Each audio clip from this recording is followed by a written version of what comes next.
and a bit tiring. So you're one of the officers. Let me cross now to one of the crew members. Natalia, you're a trainee, you're just 14. What was it like for you being there in the storm? Well, it wasn't so terrifying, I guess. We weren't on the deck and we didn't see actually what happened. We saw the mast broken and everything about one day after. And actually, under the deck, life went on normally, quite. Only everything on board was broken. Because you were there for 3 nights, yes, weren't you? What was that like? Well, life was normal, as I said. Only the boatmen and the officers really worked hard and spent all their day on the deck helping all the railings and everything not to fall down into the water and hurt anybody. Has it put you off, all of this? Has it put you off sailing? No, of course not. We just want to get onto the voyage and continue our journey. OK, well, thank you all very much for joining us. I know you've only just got ashore, so we really appreciate you talking to us. And the brave crew here of the Frederick Chopin, by the sounds of it, they haven't been put off sailing despite the traumatic and dramatic events of the last few days. Louise Hubble there. Now, it's one of the most remarkable rescue missions of the Second World War, known as the Far Eastern Dunkirk. And for the first time, the full story's come to light. Using elephants to carry refugees across rivers, a British tea planter, Giles Mackerel, organised the evacuation of hundreds of people from Burma into British India in 1942. That was in the face of advancing Japanese troops. It's now set to get a new lease of life after Cambridge University received a donation of letters, diaries and film footage documenting the extraordinary escapes. Now, weather with Dan Corbett. Hello, but you stepped to the outside this morning. It's a fairly grey start to the day, but as we work through the course of the day, the skies will slowly start to brighten as we thin out the cloud, and it shouldn't be too bad to many areas for the course of the afternoon. It should be mainly dry, but it will slowly become brighter into quite a few areas. There is a weather system on the way, this lump of cloud sitting up to the north and the west, streaming its way in.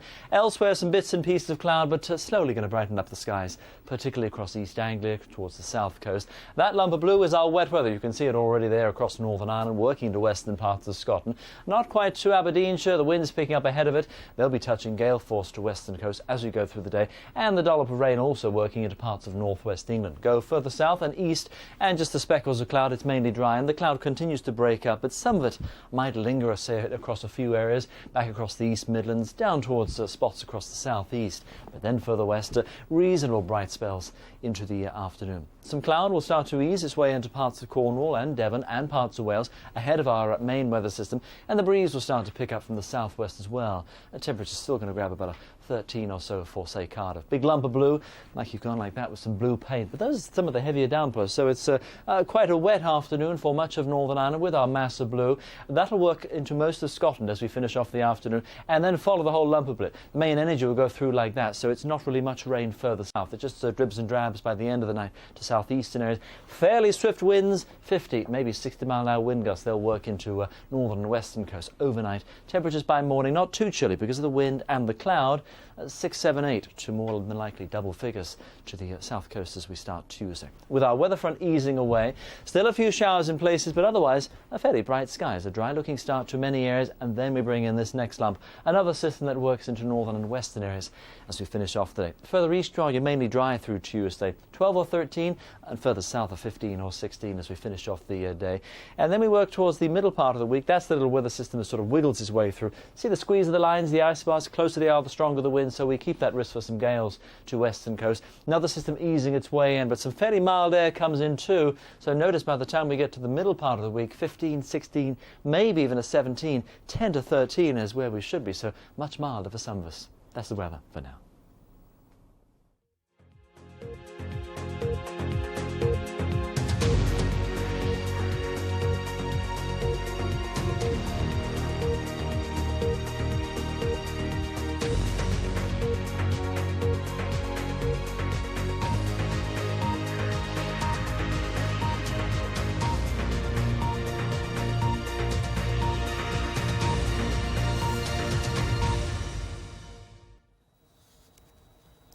Security officials meet in Downing Street to decide on a response to the discovery of a bomb on a US-bound cargo plane.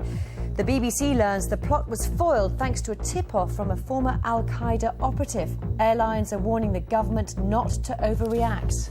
Let's not have another set of ludicrous and ineffective security measures for passengers. It's already difficult enough to get through Britain's airports. We'll be live in Downing Street for the latest on that security meeting chaired by the Prime Minister. Also this lunchtime, a bigger threat than crack cocaine, a new report on the danger from alcohol.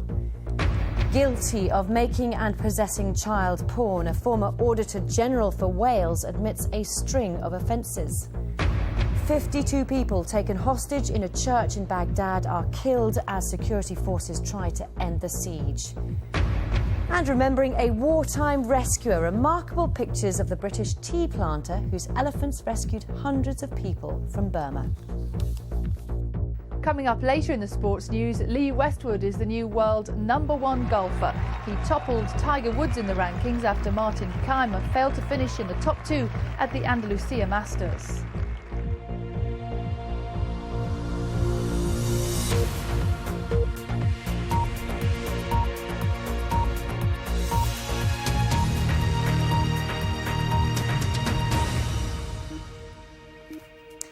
Good afternoon, welcome to the BBC News at 1. A meeting of Britain's top security officials has just got underway in Downing Street this lunchtime to review airport security. Ministers and officials are expected to discuss tougher checks on freight after a bomb was found on a US-bound cargo plane at East Midlands Airport. It's understood the device was discovered after an intelligence tip-off from a former Al-Qaeda member. This afternoon, the Home Secretary, Theresa May, will make a common statement on the latest terror threat. Here's our security correspondent, Frank Gardner. In Whitehall today, police, security and transport chiefs have been holding a key meeting, chaired by the Prime Minister, on the Yemen parcel bombs, trying to work out how to beef up cargo security on passenger planes. The day was going to come when it was going to happen. We've been warning since 1994 that the global aviation community needed to sort this out, because at present there is no requirement, and still hasn't been since 1994, on aircraft who are cargo aircraft to be screened, which we think is a nonsense. UK air cargo breaks down like this. 60% of UK air freight travels on passenger planes, while only 40% of UK air freight goes on cargo planes. Heathrow Airport handles more freight than all other UK airports put together.